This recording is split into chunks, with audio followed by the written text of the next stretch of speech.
Hello, everyone. Welcome to another episode of No One's a Critic.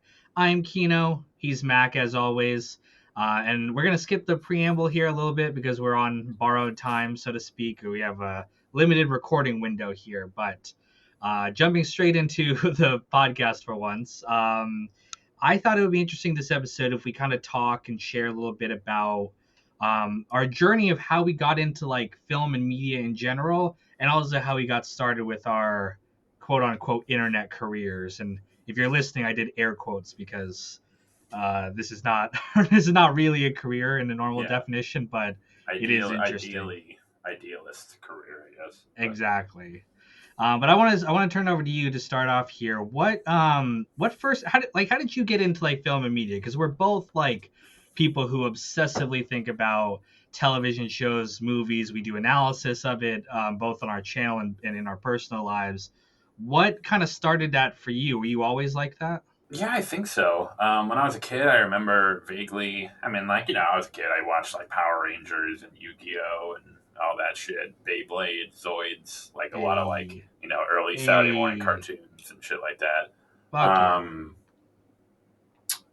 And I throughout, and well, like my thing is mostly screenwriting. I kind of got into screenwriting in high school and going into college.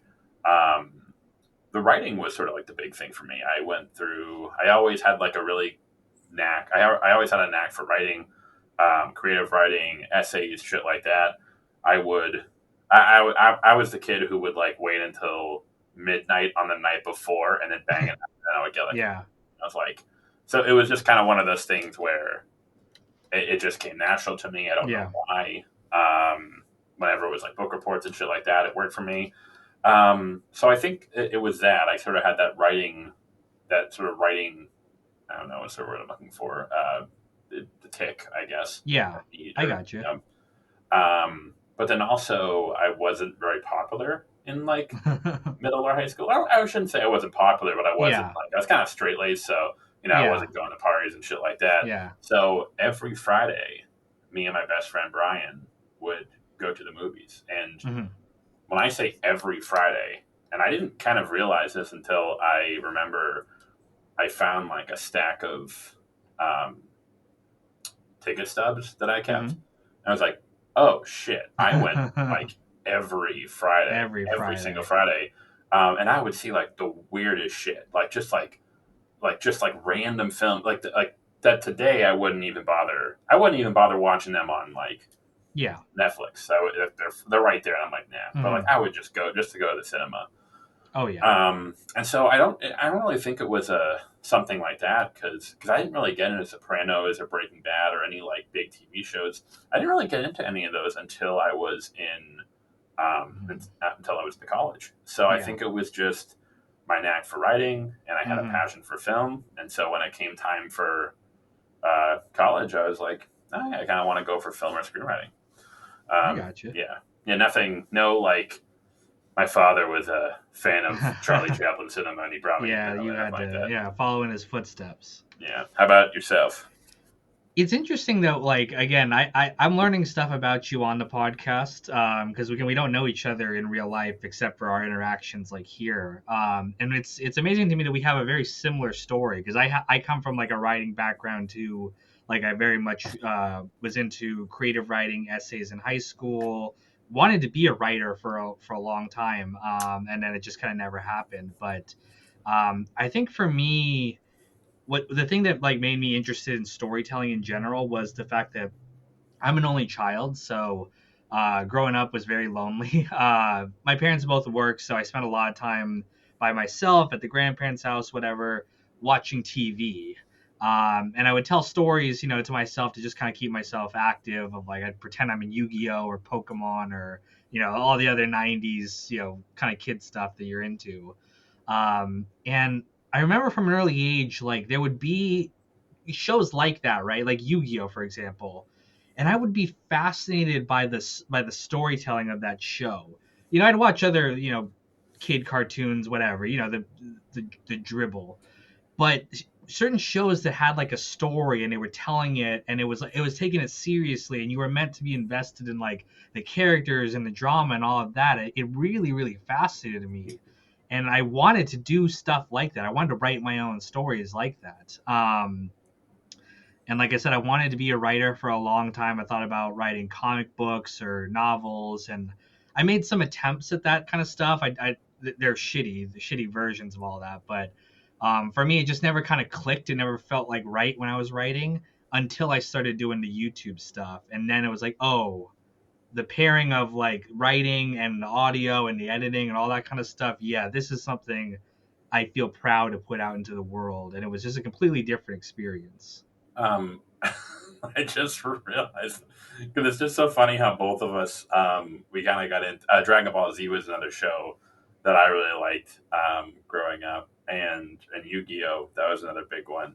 But what's so funny about that is that, 'cause at least for me, I think for you too, one of the big things for us when we look at writing is what's what I'm looking for efficiency. So it's like, hey, the show makes the point, moves on. It kind of like you make a point, go. Um, Funny enough, I was just watching.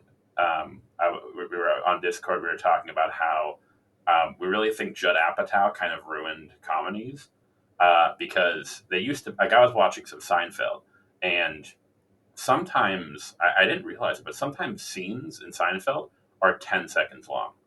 It's like Jerry and George are at the diner. They say two things to each other, and then it cuts. And I'm like, oh, that's so fucking like you never see that. But then like Judd Apatow movies, it's like every every scene is like 5 minutes too long, and I'm like, ugh. The reason I bring it up because it's funny that we got into storytelling from like something like Yu-Gi-Oh, because I've tried like rewatching a couple episodes on Netflix, and I'm like, holy fucking shit! Just get like it takes them like Yu-Gi-Oh will like spend 5 minutes preambling before he plays a card, and then when he plays the card, Kaiba will be like, "Oh my god, he played the Blue Eyes White," and then Joey will like the test, and I'm like, "What the fuck? Just go!" Because of the commercial breaks on Yu-Gi-Oh, they would always then like when it cuts back Have from to commercial, they recap would it. repeat the last like 2 minutes that you just saw. It really annoyed me Like, watching. what am I I? like you. I watch it on Netflix too, and I was like, this is unwatchable nowadays. But as a kid, I was so into it just because that's your first kind of experience of like a show that took itself seriously. Because a lot of cartoons, and don't get me wrong, there's a lot of great cartoons, but they're just strictly comedies. Like, don't take itself seriously. Don't take the continuity seriously. And anime was an entry point for me. Like, for kids, like shitty animes, but still, that was the entryway to like more serious storytelling. And what would come later, of course, Sopranos, Breaking Bad, all that good stuff. I was like, I literally was just about to. I'm gonna Google it to see how many episodes did it take Goku to charge the Spirit Bomb. So it took him 7 episodes. I'm like, oh my god, I mean, that's the thing how did about I anime is get? they really stretch it out to like keep you Oh invested my, long. I mean, what's One Piece right now? Like 10,000 fucking episodes or oh whatever. my It's like god, crazy. Even I Attack just on Titan, which I've been like, it's not my favorite anime in the world. I think it's a little bit too edgy. But even that is like they're not stretching out the story, but they're stretching out how long it takes to finish the damn series. Like they're releasing one episode every 6 months. It's like crazy. okay. This might be like maybe it's the manga or something. I don't know. Maybe it was the manga. Um, am I wrong? Didn't Attack on Titan end? And wasn't the ending like not good? The manga ended, and I never read the manga. I have not been into like anime or manga since again high school, like the Naruto era for me. That was when Mm-hmm. I was into that kind of stuff. Oh, I never watched. That was another show I never watched. Naruto. A lot of Oh, friends did. that I was never a watched good it. one. That was another example of like Naruto taught me characterization. Like that's a show that took the characters really seriously and like giving them arcs and developing them, and I really like that. But yeah, I haven't really been into that genre in a long time. The wife wanted to watch Attack on Titan because she liked it. But we don't know the ending. We haven't read the manga, so we're still waiting for the final episode, which is gonna come out like the fall, like again, they released one other episode this year, and it's taken forever to get done. It's just it's hard because like there are a couple ones like I'm gonna be watching Avatar: The Last Airbender for my next long term video, but there are a lot of things like Attack on Titan. That was always one that I kind of wanted to get into, but the um, the what's sort of like the investment is just like whoa. It's not that long. It's only 4 seasons. It's not like a Okay, shonen. It's not like a shonen anime where they stretch it out like for a long, long time. It's just the waiting for the season because there were like 3 or 4 years between each season, so it's like it took a long time to finish. But by the time you watch it, it'll be done.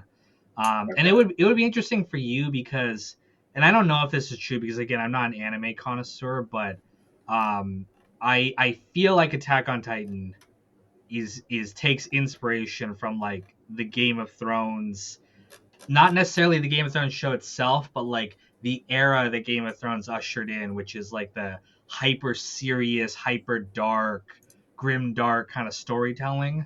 And since I mean, that was your kind of thing at the beginning is Game of Thrones. That'd be interesting for you to check out. I don't know. It's a very serious show, and I noticed it's similar to Game of Thrones in that regard, like just very dark. But again, some anime nerds in the comments are going to be like, no, excuse me, this is actually based on this 18th century Japanese novel or some shit. I don't give a fuck. it is actually funny that you mentioned that because what I've always found interesting is that sometimes the most influential films of a particular genre, that doesn't mean because like we usually talk about influential in a positive sense, like oh, Citizen Kane, it developed film and did all this yada yada yada. But sometimes there are actually films that are incredibly influential for like not good reasons. So obviously, like the good ones would be Citizen Kane in terms of filmmaking techniques, Bonnie and Clyde for the violence on screen, Jaws and Star Wars for kind of ushering. Well, you could actually argue that that was sort of a bad thing because it kind of ushered in the age of the blockbuster into the 80s. And it did eventually lead to the rise of independent cinema in the 90s. Um, what I always found interesting was how there were some films that were very influential, but for not the right reasons. Reservoir Dogs for Tarantino, while it did usher in a huge era of independent film, and it was huge, Tarantino himself kind of, especially from a screenwriting front, he really ushered in an era of people who tried to do Tarantino style of like just like two guys like just kicking back, and they didn't really understand why Tarantino, because Tarantino would use that to like the perfect example is the opening scene of Pulp Fiction, or not the opening scene, sorry, the second scene where Marcellus and Jules are driving to the hit, and oh, they're just talking, they're shooting the shit, and they're talking about stuff. But what they didn't understand was that the irony of that scene is because it's two men on their way to kill somebody. Like that's kind of, it's not just like shooting the shit to shoot the shit. It's character is being built there. There is irony being built. Well, Um, even the opening scene of Reservoir Dogs, where they're sitting around the diner talking about Madonna and that stuff, it actually serves a purpose too in terms of the characterization. And yeah, I mean, spoilers if you haven't seen it, but like all the characters, the things that they're talking about are relevant to their personalities, which we're going to see later in the film. Like the famous example is that Mr. Orange rats out Mr. Pink as the one who didn't put in the dollar, and he's the rat. Spoilers alert. And so again, there's a lot of little details like that to make that movie work so well. But you're right, a lot of wannabes copy them, and that's not Tarantino's fault per se. But I was gonna say the same thing about The Dark Knight. Now, I like that yes, movie. It's a really yes, great movie, but I hate the era that it ushered in of fucking everything's got to be awful. hyper realistic. Everything's got to be serious. Everything's got to be dark. You got to explain everything. You got to have a scientific explanation for everything. It really annoyed me that era that came after it. And I've said this before. I feel like we're finally kind of starting to break out of that a little bit, but it took 10, 15 years for it to officially go away. Absolutely, and that's an example of a film where similar with like Reservoir Dogs, where it was hyper influential for good reasons, or even Star Wars and Jaws. they were hyper influential for good reasons, but they actually were hyper influential for not so good reasons. Well, it's the I effect that they had was Yes, not the best. yes. I think to bring it back up, Judd Apatow, that whole era. I think the big one was. I have to look it up, but I think the big one was Knocked Up, Mm, where it was like what the movie was like 2 hours and 10 minutes long or something, yeah, or the Four Year you Old don't need that Virgin. long. That wasn't the. Oh yeah, no, Knocked Up isn't 2 hours and 10 minutes long. Yeah, What the fuck, bro? That's not you don't need no. that That's much time. Are you kidding? For like a shitty stoner kind of comedy, and Yeah, I guess it was kind of drama ish or whatever. But that's a movie where have you seen Knocked Up? I've seen. Yeah, That's a movie where I actually think there's an extended version too. That's a movie where everything is like fucking every scene is like 2 minutes too long, and I'm like, what yeah. do you like? What it just keeps going and going, and I'm because it's just it's like, oh, we're just gonna let the actors riff, and it's like, yeah, but you're supposed to edit out all the shit and like let it be like the bare essentials, the good shit, not all like the Here's lame jokes that land, and it's like, yeah. oh Here's the thing about Judd Apatow. I think he's carried by the fact that all the actors he casts are very charismatic. yes, So you can have them ramble. You can have Seth Rogen ramble on, and it's still pretty entertaining just because it's Seth Rogen. But I feel like yeah, you're right. The storytelling and the tightness of like old school comedies kind of got lost in that mix, and now it's just about like yeah, just relax, just let them say whatever they want. It'll be funny, like the actors know how to be charming enough to make that work, but from a storytelling standpoint, a lot could be trimmed and it could be a much more tighter experience. yeah, and like there were some. I'm looking up too. There's other films, Anchorman, Talladega Nights, Superbad, Pineapple Express. Funny enough, these are all films that I love, but if you've ever seen the extended versions of them, they suck because it's like I've because like that's a perfect example of like each scene goes on for like it just keeps going, and then like they land the joke, and to kind of compare it to like Seinfeld, they land the joke, and it just keeps going, and it just keeps going, and it's like so frustrating. A lot of So stuff overstays its welcome nowadays, yes, whereas before there was a lot more restraint when it came to you get out once it's not funny anymore. Just quickly, cut or end the show if it's going on too long. yeah, I feel like Seinfeld did that really well, but a lot of stuff since then has been like, no, we're here to stay, and we're gonna keep milking this till the franchise crashes into the fucking ground. apparently, funny enough, I never really watched it, but apparently that was actually the deal with old SNL. Old SNL, apparently sketches were like a lot shorter. They were kind of like maybe like 1 or 2 minutes. They were sketches. It kind of gives me like Robot Chicken vibes, where it's just like sometimes it's like just one joke and like they move on. Whereas like modern SNL is like almost every sketch is like 2 minutes too long.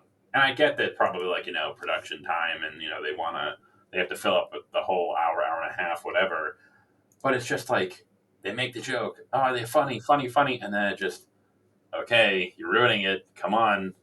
Well, it's interesting you brought up Robot Chicken because that's a show I used to love, and then as it went on, it really started to get up its own ass with like again hour-long episodes instead of the 15 minutes, and they're like they're What? specials, but They're yeah, or hour long 30-minute long or episodes. 30-minute long episodes, but they would be like the Star Wars episode, and it's all Star Wars jokes, and it's like or they did one, and they would get up their own ass too with like they would make a funny bit, and then they would turn that into like a special. Like the thing I think of all the time is I don't know if you ever saw it, but bitch pudding. No. It's a strawberry shortcake character they invented called because it's like strawberry shortcake. This is bitch pudding, and she's like a bitch.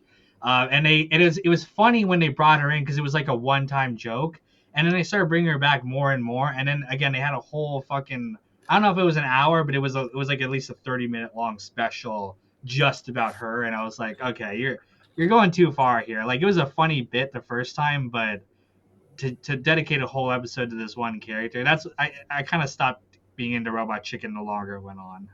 Yeah. It's almost like it's not I know flanderization, that's not what it technically is. But it kind of I almost think it's kind of similar where like hey, this thing is funny, or like this character is funny, so we have to keep bringing it back and again, and then like eventually it just becomes, um, Funny enough, I actually think that of all the films, The Dark Knight, one of the reasons why it actually worked was because the Joker, I don't think is actually doesn't have as much. The Joker doesn't have as much screen time in The Dark Knight as you think he does. Let me actually see if I can find. No, it's he's only around for a few scenes, like in the beginning, the middle, and then the end. Yeah, A lot more times dedicated to like Harvey Dent and stuff like that for good reason. You know, it's like that's the one who goes through the more character development than the Joker. The Joker's just kind of like the icing on the cake of that movie. yes, but that's what makes it so much better. Where, because like you'll go like 30 minutes, like the Joker's out there, he's doing something, or a great sequence is when it's the party sequence, the Harvey Dent party. When it's because like you're getting like 20 minutes of like Bruce and Harvey and Rachel, and then all of a sudden the elevator opens and the Joker's there. You're like, oh shit. The shit, he's back. But if it was just like if they just overused him, if he's in like every Hmm. scene just like being the Joker, like yeah, no, it would have lost its. Yeah, That was a movie where it yeah, showed restraint and it paid off in a yeah, big yeah, way. Or the shark from the Jaws. That's another yeah, perfect example. Although that was due to technical difficulties. yeah. Of course. Um, I was however, good. the reason I brought this entire topic up because we have to talk about one of the most influential films of the last 25 years, and for better or worse, and that is Shrek. I didn't realize because when Shrek came out, because a lot of people didn't really, and I didn't realize this either. Coming out of the '90s, we had a lot of animation. They had The Lion King, Pocahontas. They were like the Disney Renaissance films, whatever you would call Yeah, them. Shrek really was a watermark where that was when the films kind of became not self-aware, but they were yeah, very like there was a lot of tongue-in-cheek adult humor. They've kind of and there were films like that yeah. before, but Shrek was really like the watershed moment where Hmm. it was like, oh no, animated films can not only be entertaining for kids, but they can Yeah, actually be like very ironic and self-aware yeah, for adults. But the issue was is that after that, there was like a slew of all these animated films that were like they were so far up its own ass. Even hmm. today, I think there are still films. I think it's Oh even yeah. bled into like Pixar, like no matter what studio, that presence of Shrek. I mean, it's Yeah, excellent film. I love Shrek, but yeah, that's sort of like people trying to emulate it yeah. in like that sort of like adult like crass Hmm. style. Yeah, it really doesn't. A lot of people like you said with the Dark Knight, it's like an unfortunate side effect of its influence. Yeah, it's all ogre now. I mean, that's the biggest influence that the for better or worse, that's the That biggest. that the memes that it brought into the world are worth it, you know.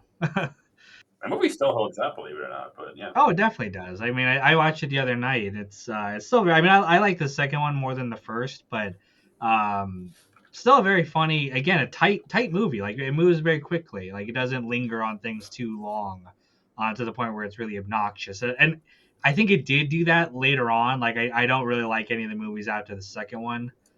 They just kind of it gets kind of up its own ass too, the series. But um, I wanted to going back to our original topic, talking about our experiences. I'm really curious to hear what film school was because you went to film school, right? I did.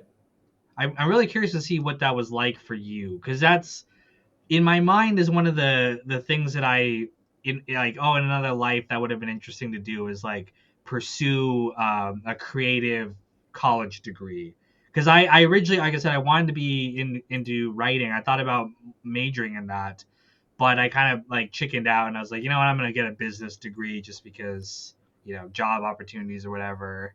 And in my mind's eye, I'm always thinking to myself, would that have been a good experience? Would it not have been? What was it like for you going through film school? I mean, it was an amazing experience. Came out to Chicago, met incredible people, had incredible teachers, honed my skills in writing. Um, so that's sort of the issue where it's like, and this is sort of like the issue I have with the conversation around college or higher education in general. Um, it is it is a good experience. It is a positive experience. I got a lot out of it. If I knew now how, like, in terms of financials, like the amount of money it cost over the course of the years in comparison to it, would I have still done it? Probably not.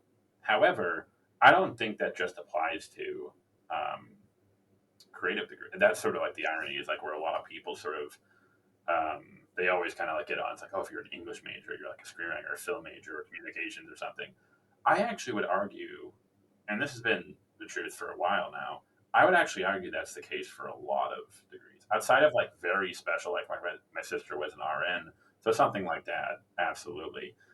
But and not to put you down or anything, but like business, economics, stuff like that. Even that's kind of like, do you really need like a 4 year degree depending on what you're gonna do? You absolutely do not. And my business degree was useless. Like I learned nothing about Oh, business. I mean, I maybe learned two or three things, but again, something you could learn online in a week amounts to my entire 4 year education.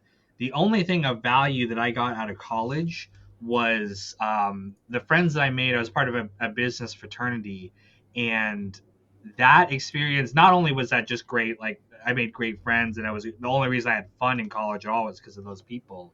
But the job opportunities I got afterwards were only as a result of like the connections I made. People were able to introduce me, get me a job or whatever. Like applying on my own, I would be working at like just some piece of shit company, like making barely over minimum wage right now. Just it, I you don't learn, you're not really prepared to enter the workforce just through your job or your education alone. If you get something like a business degree, you have to have those connections to stand out, or it's not worth it at all.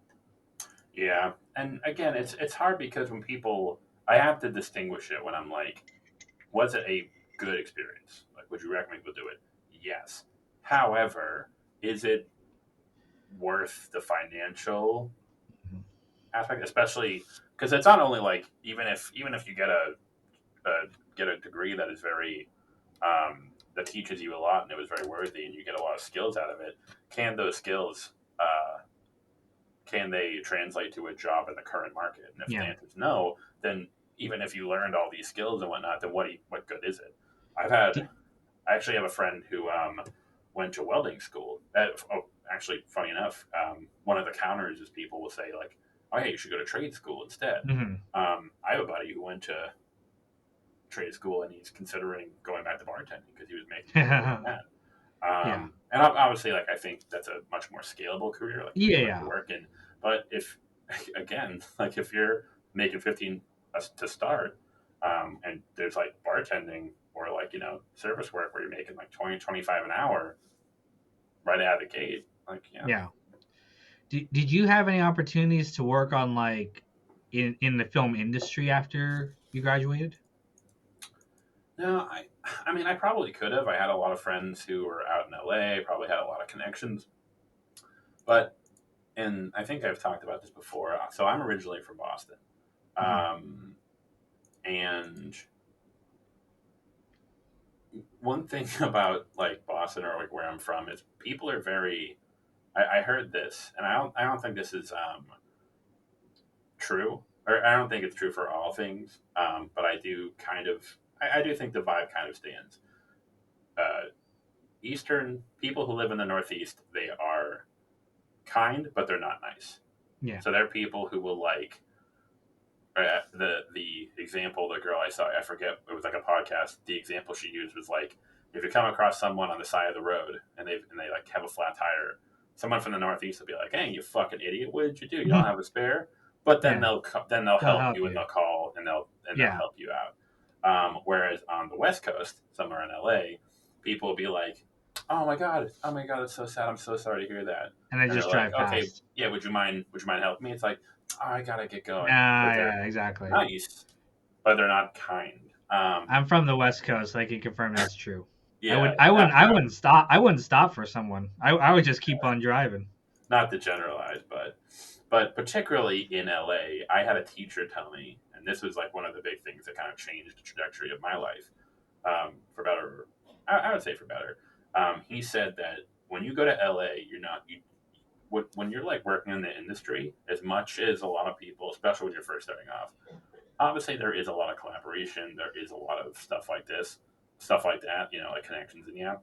But you're going to meet a lot of people who you think are your friends who aren't your And friends. they're You not. don't really have friends. You kind of have connections. You have Yeah. people who are maybe you hang out with or you keep in touch with. But really, they're just doing it to kind of like, hey, who can this person hook me up with? And Yeah. for me, again, like I had a lot of friends who were out there. I probably could have hit them up, and Yeah. it's like, hey, you got stuff. Um, well, for me, I cannot kiss ass. Hmm. I am someone. It's probably hurt me in other jobs in the Oh past yeah. too. I am someone who is like allergic to kissing ass. I Yeah. could not do it. And then I've heard stories of like writer's assistants, like that's how you work your way up into a Yeah. writer's room. And I've heard awful experiences and stories about that. Like writers and they have egos, and it's just they're fetching coffee for 3 years Yeah. and like nothing comes of it. And I was like, you know what? Yeah. I'll maybe do some stuff on the side, maybe write a couple pilots and just do contests and stuff, see where it Yeah. goes. But I don't think so. No, I agree with you 100%. Like you're 100% right about the attitude of. I mean, I'm not from LA myself, so I can't say definitively, but it's very much that environment where people are just trying to get ahead. I think that's I'm more from the Bay Area, the tech industry, and it's a lot like that here too, where it's like again people are really focused on their careers, and you can be generous and say that like, hey, I mean you have to be right, like to make it in this world, you kind of have to be focused and work hard at it. But it's definitely a different vibe that I don't like, and in terms of Hollywood, I would never want to go in there at all, just because you have to work your way up. Even setting aside the kiss the gas part, which I can't do either, but even if I could, the idea of working on a show that gets made today, like the absolute trash that they put out there, Yeah. like I would kill myself working on something. I could not put something like in that out. Minecraft, of course, Yeah, in exactly. case I YouTube could. in case YouTube asks. Yeah. I know exactly. Sorry, No. but I could not put up with like putting something like that out into the world. And obviously my shit's not great either, but at least it's my own. Like I don't really feel like I could work on someone else's project. And you really have to. Like there is no basically like you go in with a great idea and everyone just opens the floodgates for you. I mean, very rarely will that happen, but Or you usually have you to have to know have some you either have to know someone, you have to have know connections, someone or you have to have a exactly. history. And Or a that's lot of where, money, if you could yeah. fund it yourself. But I would much rather do what we're doing here, which is making our own shit, like, and for the audience that exists. It doesn't have to be for everyone, but for the people who it appeals to, I mean, that's what we're doing it for. And that's sort of another catch-22 where if you don't, so you can go, so the two routes are like, hey, you go to LA, you work your way up, and you eventually, get staffed in these shows. Um, Maybe. Or the other is like, hey, what if you win a script writing contest or something like that, and like you have that script and it's like that idea and it's good. Couple of sobering facts. One, the issue with that is that if you have like a great idea, a great concept, and you bring it to the producers or like the networks, chances are, because you're a new writer, um, because you're someone who has no experience, it's not like they're gonna be like, it's like, oh yeah, you can show run it, or like, or if they do allow that, there's gonna be a lot of oversight. Oh yeah, Obviously, it depends on the studio, but there's yeah, gonna be a lot of oversight, and at that point, you might lose control of hmm everything. It's like because if I have an idea and like AMC or HBO or FX is like, hey, well, give it a shot, yeah, and then it's in there.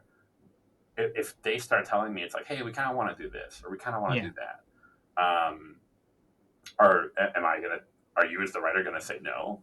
That you have your first shot ever, and it's like a huge studio, and you're gonna say hmm no to them? Obviously, like that is a skill that you have to develop as a oh creator, yeah, but it's a lot easier to do that if you have, like James Cameron. I think there's actually a story of the producers of Avatar 3 or like whoever the studio Warner Brothers. They asked James Cameron to cut it down, and he basically was like, "I made Titanic. Fuck you." fuck And off, yeah, but he could get away with that because he's yeah, James Cameron. But consider even James Cameron is being asked to cut his shit down. Oh yeah. Um, and it's the sequel to like the literally the highest grossing film of all time by a Hmm. wide margin. Oh yeah.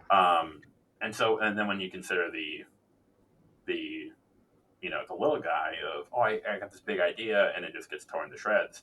Um, Also, like I mentioned, I kind of was into screenwriting contests for a while. I did Hmm. pretty well in a couple of them, but one, just because you win a contest or a couple contests doesn't mean anything. Doesn't mean it's gonna get picked up. And Hmm. even if it does, at least from my experience, from what I've seen from other like winners and the success stories, very rarely does it translate into like a career. Sometimes it Yeah. can just be. I've seen like writers like, hey, I got a show on CBS or you know whatever because of my script, and then I look at their credits, and then after it's just nothing. And maybe It's a that tough was, industry. yeah, maybe that was their own choice, but it's once the more you learn about the industry, the less you want to be part of it sometimes, and it's hard to reconcile that fact.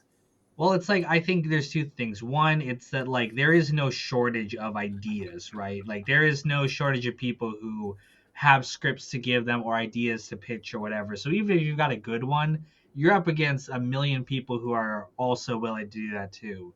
But the other thing is that like I don't think Hollywood is interested in like, oh, this is a really good thing. They're interested in like, oh, what's going to be like a big hit? And that's not quality all the time. Sometimes it is. Sometimes they want a quality show out there that's going to get them like Emmy nominations and stuff like that. But the majority of what gets produced is like, hey, what's going on our Thursday at 7 p.m. slot that we're going to put ads in front of. It's like it's all just about the numbers of what does this appeal to, the mass market appeal. And again, no shame to people who want to be a part of that, right? Like if that's exciting for you and you're just like, oh man, I get to come in every day and I get to write something, even if it's like a schlocky sitcom or whatever, good for you. And that's what you want to do. But I think for people like you and me, it's just like we want to do our own thing here, and hopefully we'll have opportunities to do that more in the future if our YouTube careers continue. But working on our own projects, even if they're tiny, like I don't need the external validation of like Hollywood saying, yeah, you can go do your idea. I can go do my idea right now with the resources I fucking have, even if it's just like a shitty little camera and I go out to the desert to film a cringe internet video. It's still fun for me, so fuck it. And that was sort of funny enough, going back to what we were talking about earlier. I think that honestly, that was a huge. So it's actually funny how if you look at the evolution of film, you can actually it can be broken up into very distinct chapters. Like obviously, you had like the silent pictures of the 1910s and 20s. There was the big push into sound and color throughout the 30s and 40s. There was the era of the Hays Code. It was like pre World War II, and the government came in and was like, hey, you can't show sex, you can't show. So it's funny enough if you actually look some of the films from like the 30s and 20s and 30s and 40s. They're pretty edgy. Like, they actually had some like pretty like holy shit stuff in there because they were pre-board. They could kind of get away with some shit. Um, Whereas, and it was kind of cool, like going into the 50s, 40s, late 40s and 50s, it was cool that filmmakers had to kind of work around that stuff. So they actually found interesting ways to kind of like sneak innuendo and mature themes into it. But eventually, come Vietnam War, the counterculture, the levee started to break in the 60s, and that's when we got a lot of new Hollywood, as you would call it. And that had the wave of in response to the Hays Code or that being repealed, they were like, "Fuck it, violence, like fucked up stories, grittiness, Serpico, French Connection, The Godfather, all this stuff." Um, but then, of course, there was Jaws and Star Wars that ushered in the era of the blockbuster, which is why the '80s are kind of seen as that very. I mean, there were some great films released in the '80s, but that's why it's sort of seen as like the blockbuster, very commercialized, um, and that sort of shut out kind of what we're seeing now, sort of similar, where it shut out a lot of um, filmmakers, because if they didn't have like these big budget ideas that were going to make millions, they didn't. No, we want the next Star Wars, we want the next Jaws, and then that ushered in, of course, the independent cinema of the '90s, where the filmmakers were like, "Well, fuck you, we're going to do it on our own." But then over the last, once that dwindled down, coming into the 2000s, the last 2010s, it really seems like, I think Tarantino said, or it was someone, this is like the worst era of American filmmaking. And to some extent, I kind of agree, because it seems like we have regressed to that sort of the '80s sort of blockbuster mentality of like, we need these huge tentpole films that are going to make a fuck ton of money, and everything else we're just going to cast away. It's not going to be worth it. Um, but unlike in the '90s with independent cinema, there's no recourse. Like, even like getting into independent cinema today, like making your own film, it's still like the barrier is much higher than it used to be back in the '90s.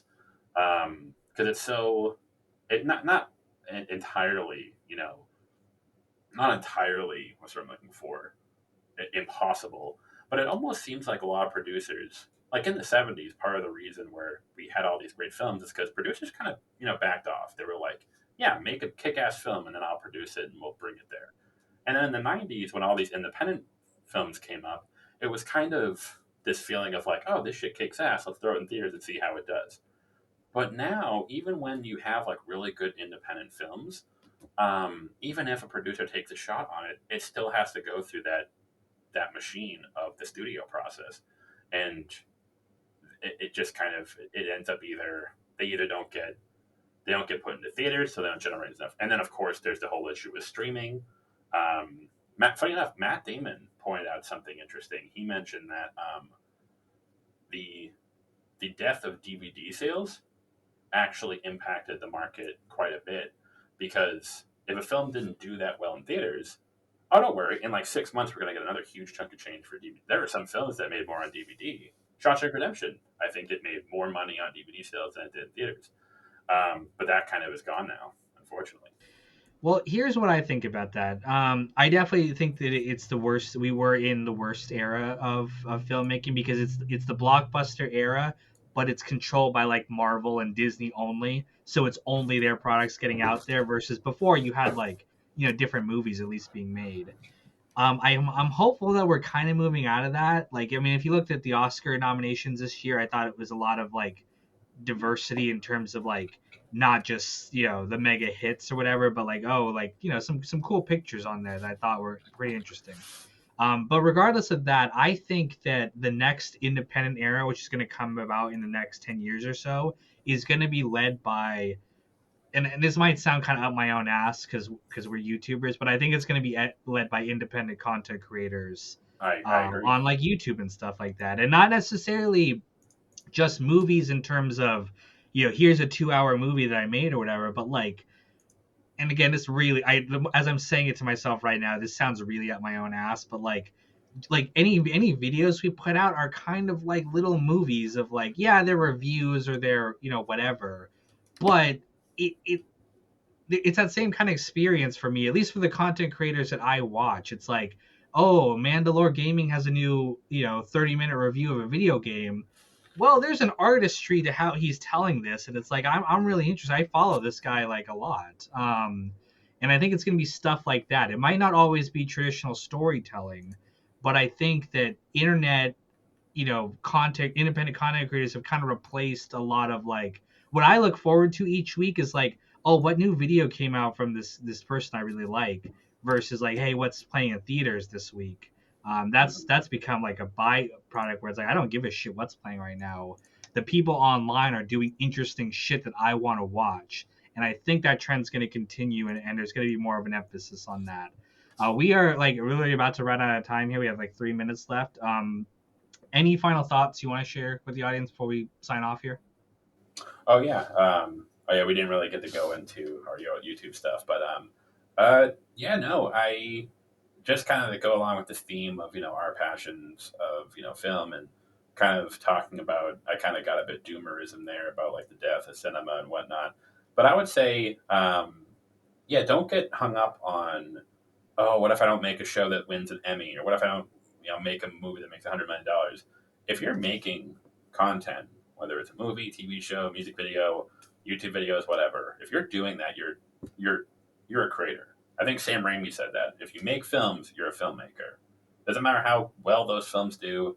Doesn't matter if they win Oscars or Emmys or if they're shown in theaters or streaming or YouTube, whatever. If you're making it, that is what you are. If you're making art, you're an artist. Um, and I think that's a fear I have. Is a lot of people think that like, well, if I'm not going to win an Emmy or it's not a film that's going to like make $1 million, is it even worth making? And that's kind of what I fear for a lot of young creatives today. Okay, if there was a weird cut right there, it's because we switched over. We're on Zoom now. I don't know how the quality is going to be on here compared to what we were on before, but we're going to continue on our discussion for a little bit longer. But you were talking right before we cut about how if you're creating something, you're a creator, right? It's like you don't have to have a huge audience. You don't need Hollywood say so. You can just go out and make something, and it's not always going to be a massive success, right? I don't think either of us have had like really massive success. I mean, we've had a couple of videos here and there that have done really well, but I feel like even when I get like 10,000 views on a video, I'm like, oh man, that was really cool that this many people were interested in hearing my bullshit about this show, for 10, 15 minutes. Like that's still cool for me. Yeah, that was well, it's funny because that's sort of like how even YouTube, I just hit 100K subs. Yeah. And, on one hand, I'm like, well, that's so cool. But on the other, it's kind of shocking where and this is sort of like maybe this the circles I run in. I see like other creators. I'm like, oh, this person has, 300,000. This person has 500,000. This person has 800, 1 million. And that's, those are kind of like, to me, that's like, oh, those are, big accounts. Yeah. I didn't realize that like there's like obviously like a gap between like, people who don't have, maybe like 100 subscribers, 200 subscribers, and even like from 1,000 to 10,000 and 10,000 to 100,000, 100,000 to 1 million. But then there's like a whole other stratosphere of people who just have like millions. Oh yeah. Like, how many does PewDiePie have? And obviously, like he's like the top, but still 111 million subscribers. Yeah, that's just like that's a whole other. Because like there'll be times when I'm on YouTube and I'll find accounts like that have like 50 million subscribers that I have never heard of in my entire life. And that's so weird to me where I'm like, what kind of bubble am I in where I'll just find accounts, even channels that have like close to 1 million subs I've never heard of. And it's so weird how the algorithm is just, it can just hide so much from you. Well, that's what I think is really cool is like, there's these niches on YouTube. Like I've never seen a PewDiePie video in my life. Again, no shots against him, right? I mean, if people like his content, good for them. I don't ever disparage anyone making content because you could say the same shit about us. Like, if you say PewDiePie's content's lazy or uninspired or whatever, like what the fuck is ours? But I like a lot of people I follow. I think the biggest person I follow has 1 million. Like I think one cooking channel I follow has 1 million subscribers. Everyone else is like less than 500,000. And a lot of people I follow are less than 100,000. I actually like a lot of smaller YouTubers who are doing kind of interesting stuff. And so it's really cool that there's these pockets. Like, I mean, you have a community, I have a community. They're not huge by any means, but it's still really awesome to me that we've managed to find these people who are interested in stuff we're interested in, and we get to all share together this stuff that we love. In our case, it's usually film and television, but it's still really incredible to be a part of that. Yeah, and it's hard because you don't want to get discouraged from that, and again, that kind of goes back to what we're talking about, it's like, hey, even getting like on a writing staff and I don't want to kind of going back, I want to contradict myself when I was talking about, hey, if you get like a show that like, maybe gets put on the air or is getting produced, but then you don't have that much success after, even that's like a huge thing. You don't want to, I was just sort of, I wasn't trying to downplay that. I was just trying to sort of illustrate that like it is a very difficult sphere to kind of break into. But even that's so huge. That's so amazing that you should be incredibly proud of that. Or even if you have 110,000 subs on YouTube, even 1,000 subs on YouTube, Oh yeah, it's there. People are like liking your shit and just keep doing it. Obviously, you have to like measure out the aspects of your life. You don't want it to like that's why and we can kind of get into our own experiences shortly, but that's why I would never tell someone don't try to become a professional YouTuber. Yeah. I think that's a really bad, because one, you either will try it and you'll put a lot of effort into it and it just won't happen because the algorithm, that's like a kind of like a red pill you have to swallow, or a black pill you have to swallow. There are probably plenty of YouTubers out there who make way better content than you and I do by like a wide margin. And they're like stuck at 1,000 subs because YouTube, just for whatever reason, and that's not to say that like you and I didn't work hard, but that's sort of like a black pill that you have to swallow. Or if you really want to get big, I fear that you'll end up doing content that's very like derivative, or very like you're basically like the algorithm is driving your content as opposed to the other way around. And you can do that if you want, but for me, that kind of, I don't want YouTube to tell me what content to make. I feel like you have to kind of understand your audience and your potential reach. Like, I know realistically, I don't see myself ever being more than like 100,000. I think I'll hit that eventually, but I just don't think my kind of content appeals to a much broader audience than that. And I'm totally okay with that, because I always think that having a smaller audience, but one that's actually really interested in the stuff that you're doing, is a lot better than having a big audience, but most of them don't watch it. And it's interesting. PewDiePie, you brought them up. He's got 100 million subscribers. If you look at his videos, they all get like 1 million to 5 million or whatever. Sometimes they get more than that, and that's incredible, right? Like, you would kill to put out every single day, you put out 1 million view video, but that's telling you that a lot of people subscribe to him. They're not actively watching him. Now, we go through the same thing too, right? We both put out videos that are not getting as many views as we have subscribers. And that's because I think we sometimes do different stuff. But even still, I think that consistency and having those people who really care about your content and want to keep watching it, that's much more important than having a lot of people who are just kind of, just there along for the ride. Yeah, I've noticed that too, where I'll like see accounts where, because I'll kind of, that's another thing that I kind of like, that kind of fucked me up, where like the Better Call Saul video, it's up to like, I think like 300,000 views. And however, I'll see other channels where I'm like, I look at the subscribers and I'm like, oh fuck, dude, this guy made like has like 2 million subscribers. But then I'll look at the views of like their last like 10 videos and they're like 100,000 views, like 80,000 views, which is great. If I had an 80,000 view video, I'm like, fuck yeah, it's based. Even 50,000. Oh yeah. But compared to the sub, I actually wonder if that will sort of like, that kind of fucks you up in a way. Like, it kind of almost like overshoots the expectations, and then you're constantly trying to it's like if I had 10,000 subs, and I think at one point I was at 19,000 subs, and I had a video that got like, one of the rewrites, I was up to like 70,000 views. I'm like, fuck yeah. Oh yeah. But now that we're at this level, we're a bit higher now. I made a video where it gets like 75,000 views, and you're kind of like, okay, yeah. And it's like, it's almost like you're almost like gaslighting yourself. I mean, that's not the right term, but like, you're almost like fucking yourself over in a sense. Yeah, I really try to avoid that. Like my Wire videos that I'm doing right now, like, they're not getting the views that the Sopranos videos get, because again, I made my growth was all from doing all the Sopranos stuff, and when I do those kind of things, I still get a lot of views.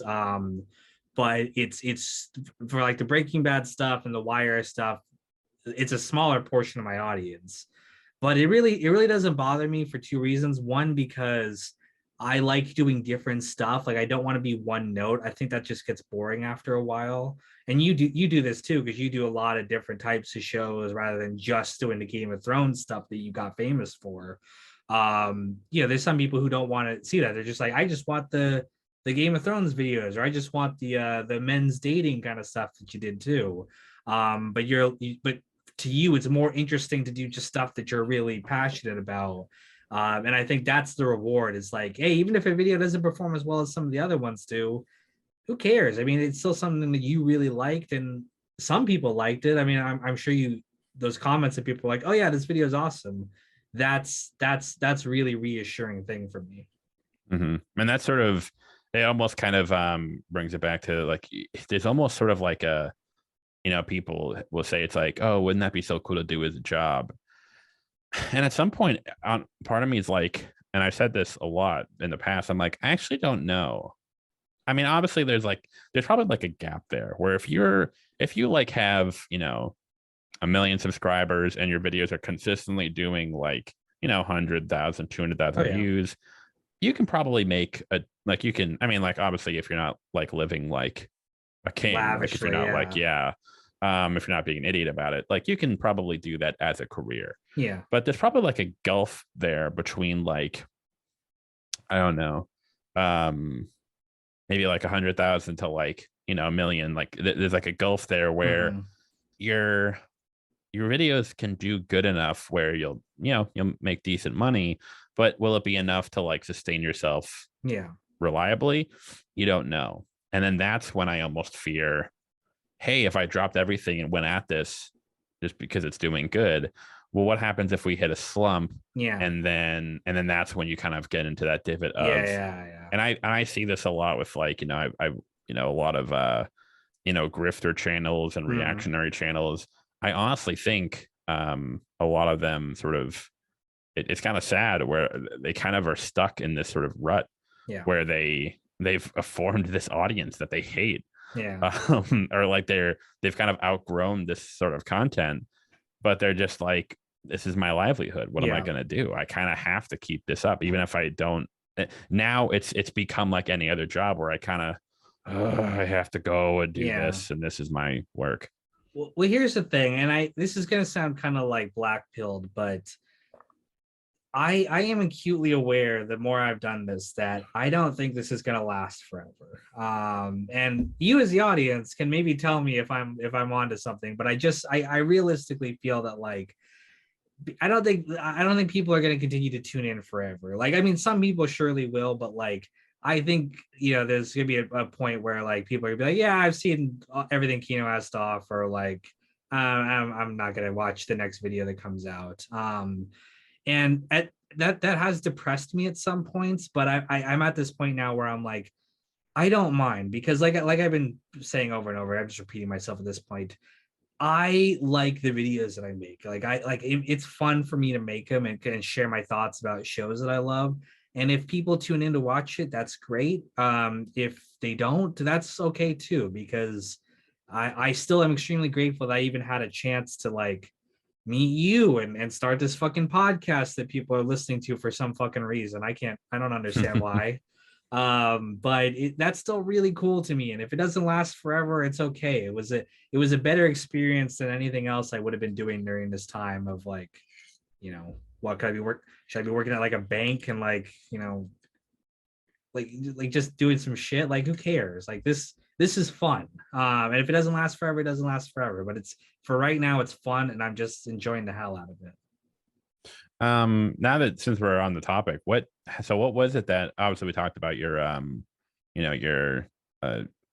your inspiration for getting into media? What was it that led to your channel? Like, what was it? Was it just like did something happen? Was it a certain like just a hobby thing, and then a certain video kicked off and it got you kind of hooked you? Or so like I said, I've been obsessed with like TV shows forever. And I've always wanted to like share stuff about shows with people, but I don't know if you've experienced this. It's really hard to talk to people about this kind of stuff. Like, most people are not interested in hearing your analysis of Quentin Tarantino's impact on the film industry. most people don't give a shit in real life. And so I always had this urge to talk about this kind of stuff, but just no one to really listen to me. And then COVID happened. I got laid off. I was unemployed for a while, and I was just like, you know what? Let's make a channel, and we can share some of these thoughts. And I've shared this story before. It's like I did the Sopranos video. It kind of blew up, and I was like, okay, I got to continue doing this. And It that led was it college? it The Sopranos videos that changed. the first video I did was about Dicky Moltisanti. It was before the movie came out, and Mhm. that got a lot of views. And then I did college, and that's the big one for me right now. It's like over 2.5 million views. Mhm. And then from there, I knew I had to keep going just because it was awesome. Like I said, just the experience of like being able to meet fellow people who are interested in this kind of stuff was incredible for me. But like I said, I just enjoy doing this, and it's fun, and I am appreciative of the rewards I get from it. But it's like you said, it's not the end all be all of my identity. And if it ever comes to an end, I'm okay with that. Yeah, it's hard because that's kind of where I'm like, I don't mean to say that like, oh, I'm kind of winding down. I still enjoy No. doing it, but it is sort of like one of those things where you're like, I don't want to ever get to the point where this No. does become a job. Yeah. I mean, I was obviously like you want to be held to like a schedule and stuff like Yeah. that, but you know, it's good to like form habits and whatnot.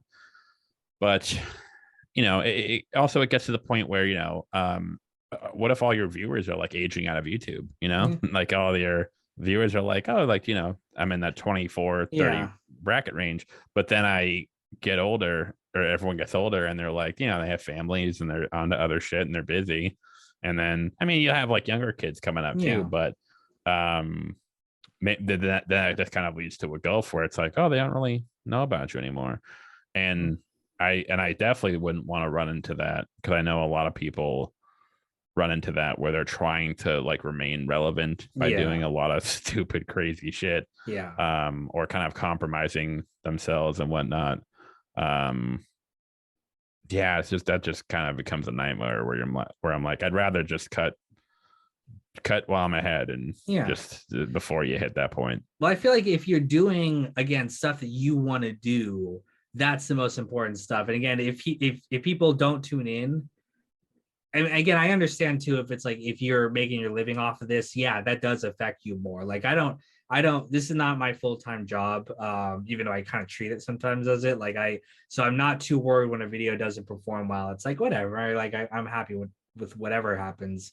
But I can understand for people who are like, yeah, if this video doesn't do well, I might not make my rent payment. That can be a scary thing. And that's always been my hesitancy to ever do this full time. Like if I end up getting laid off or something, like this economic downturn, I'll do it full time for a while just to see how it goes. But I've never really wanted to stake everything into YouTube just because at that point it turns into a job. You know, it's like it's not as fun because you've got a lot riding on this and it has to do well or you're basically unemployed. Yeah, and that's kind of what freaks me out. I know I can probably say in a video, but Hunter Avalon, he was someone who kind of came up on YouTube, and he was like, you know, political stuff. Yeah. He was kind of like a reactionary political you know, channel. And he was kind of someone who was coming up, and he kind of like, you know, feminist cringe and like, you know, trans cringe and all fat cringe and all that shit, which was a huge moneymaker on YouTube. It kind of still is, but like, oh my God, like 4 or 5 years ago, 4 or 5, 6 years ago, it was like the thing. Like you could make a fucking killing. Oh yeah. Those like SJW cringe channels. Oh my God, they were fucking killing. And at some point, so like years later, he actually came out with a video saying that he's kind of rebranding his channel. And what he said happened was exactly that, where as I got older, as I had a family, as I had a child, as I kind of got exposed to more stuff outside of my, you know, as I grew up and kind of expand my horizons, I started to realize that, hey, my views on a lot of this stuff were kind of, you know, not correct, or they weren't really, they weren't, they were not nuanced. They were very like black and white.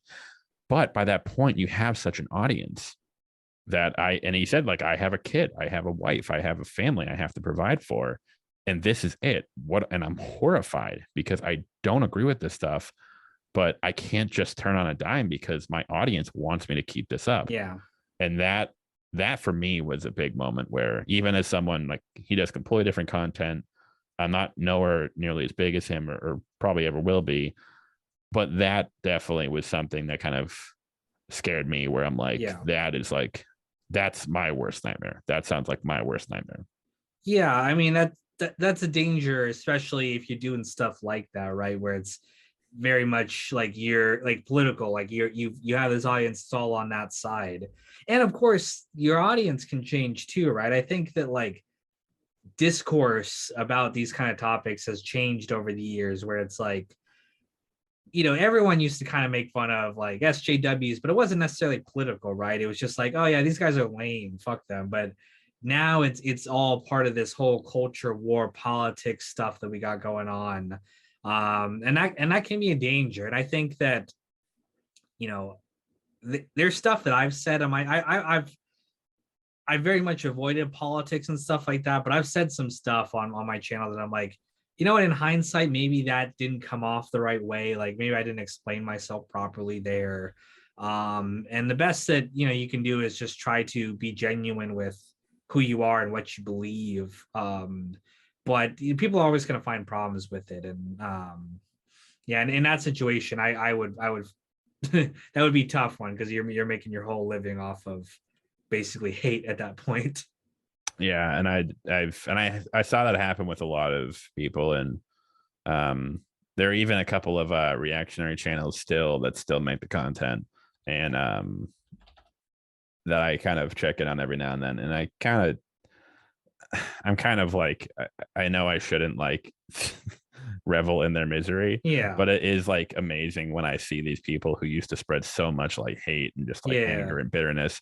Now they're just like laughing stocks, and they're still trying to make it happen and still trying to like revive it. And it's the moment's gone and past, and it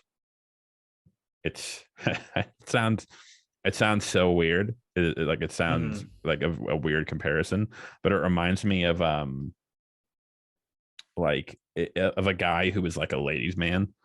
Like when he was in his 20s and 30s, he was getting a lot of chicks. Yeah. But now he's kind of like in his 40s and 50s. Yeah. And like he's just kind of he's like trying to like hit on chicks and like 20-year-olds, and it's like no. It's hard, especially when you play a character, right? I always think of the quote from it's from the college episode. It's from Hawthorne, where he says, "No man can present one face to the multitude, and one face to, I'm butchering the quote, but one face to the many and one face to himself, without getting confused as to which one is which." And so I think that a lot of people, like if you play this character on your channel, not necessarily like playing a different identity, but like putting on this front to people where it's like, yeah, I'm this guy, right? And this is why you're tuning in, because I'm this guy and this is what I'm all about. Even if it's something you don't believe in at first, it's like that becomes your identity.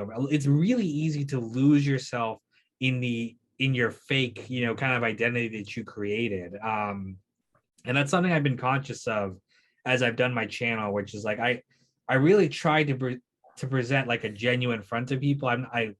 There's an urge sometimes, right, to play into whatever like identity your audience thinks you are.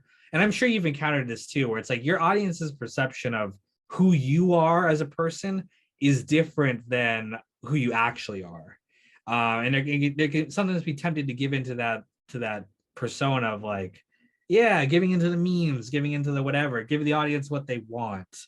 But there's definitely a danger there of like, you kind of lose some of yourself in that process, and you become confused as like, wait, who actually am I, off camera and on camera? Yeah, and I almost get like really scared when it's like, not scared, but just like I almost like feel bad because there's like a lot of channels like that are like, I shit on them sometimes on like Twitter and stuff or YouTube, and I'm like, they're like they're like grown men, and they're like all they watch and comment on is like Disney shit, like She-Hulk and that. Like I've had like people like It's like, hey, you're gonna do a video on like She-Hulk or Yeah. Batwoman, and I'm like, what the? I've ranted about it enough, but Yeah. I'm like, that's the sort of thing where I'm like, who's your audience? Is it just a bunch of like emotionally stunted like 15-year-olds who just like are still mad at like feminism or Stacy for not like dating them in high school? Probably. And it's just, and I almost wonder if some of these creators have like moved past that and they actually don't like that anymore, but they're like stuck. They're like, oh crap, I have to watch all the new Marvel shit now. Yeah. It's like I have to go see Quantumania. It's like, oh bro, that sucks. I mean, a fate worse than death. There, a lot of these guys are kind of copying off of the Nostalgia Critic and the Angry Video Game Nerd, who those are two creators a lot of people like to shit on too for not being as good as they used to be. I don't believe that, but Are they still making videos? Oh, they are. And it's different, but like I think they're still just doing what they like to do. But I'm saying that like the whole angry reviewer kind of trope has like there's a lot of people copying that, right? Like the critical drinker is copying the Nostalgia Critic's whole shtick, but like, you know, making it more political and making it more angry and stuff like that. And yeah, that can be tough. Like I think those two have also, like Angry Video Game Nerd and Nostalgia Critic, have both kind of felt trapped by their like identities, and you know, their identities are more benign. You know, it's not hating a video game. It's not the same as like, you know, fighting the culture war or anything, but I think it can be very frustrating to be trapped in that identity. And that's something, again, like I said, I've really tried to avoid.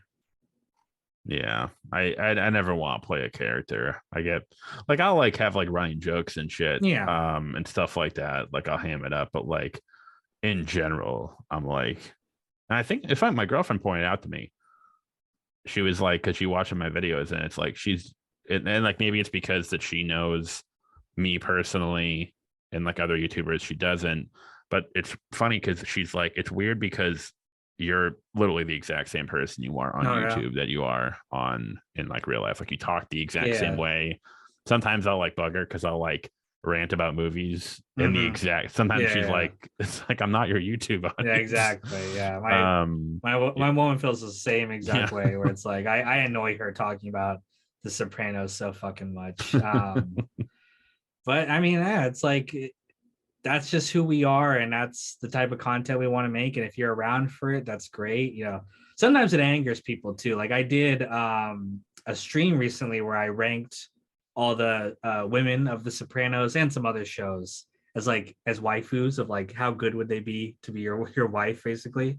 And like there was this temptation to give into the kind of the mob a little bit of like, you know, it's the Sopranos audience. You know that audience. They're like, oh yeah, this woman's hot, so she's an S. And I was like, no, guys, we're rating them on their personalities too. And I gave some like beautiful women like Gloria like F ratings, and people were like throwing a fucking fit.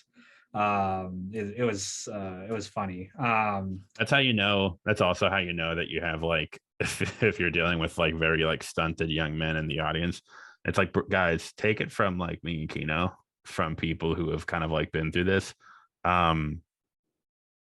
Do not looks for when it comes to women. Like, look, so many guys are like so obsessed with like looks and like, oh, she's hot, and yeah, and it's like, bro, it's once you have like a decent amount of experience, you realize that like don't get blinded by looks. It can really warp your perception of like really just toxic behavior. And that's a perfect example too, Gloria. Like, it's like, oh, or someone once, I think someone, I saw a Reddit thread, they were like, how does like Tony, who's like this big fat guy, get all these like gorgeous women? And I'm like, because if you like, because the women in Sopranos that he fucks are all like fucking insane. Insanely damaged and super toxic.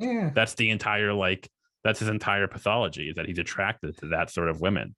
Oh, but they're hot. Like, who gives a shit? And I don't want to get into the whole dating thing because that's a whole video in and of itself. But I'm so sick of this fucking like idea that like if you're not like a 10 out of 10 6 foot tall Chad that you can't get women. Like the most of the guys who I see with beautiful women are not the greatest looking guys, or they're not 10 feet tall, or they're not whatever, but it's like they're confident or they have something else going on for them. It's like it's not just all about looks, but people on the internet love to be like, the reason why I can't get a girlfriend is because I'm not, the fucking Giga Chad meme. And it's like, no, bro, like you could absolutely find a woman if you, or a partner of any kind. You could find someone if you put some work into yourself. Again, not just looks of like going to the gym, although that can help, but like actually developing yourself as a person and meeting people who are actually worthy of having your time, like meeting good, healthy people. But again, people don't want to believe that. They want to believe that they were cursed from birth to be whatever. And like, it's like, yeah, no, I can never find a woman or whatever. I was like, no, you could. You don't want to face the rejection, or you don't want to put the work in. Next week we should do a dating advice episode because I'm so glad you brought that up. We should do another one because even if we like say all the same shit, because it's amazing how I will see this from guys. And like there are a lot of guys who are coping like hardcore, but there are a lot of guys who I think just literally they've spent their entire lives online, and their only exposure to women or like relationships is like the shit they see on YouTube. And so they don't realize that like the woman on YouTube who's like, I want a guy who's 6'5", 100,000, he makes $100,000 and he has like a 12-inch dick. Like that's not something you want to be with.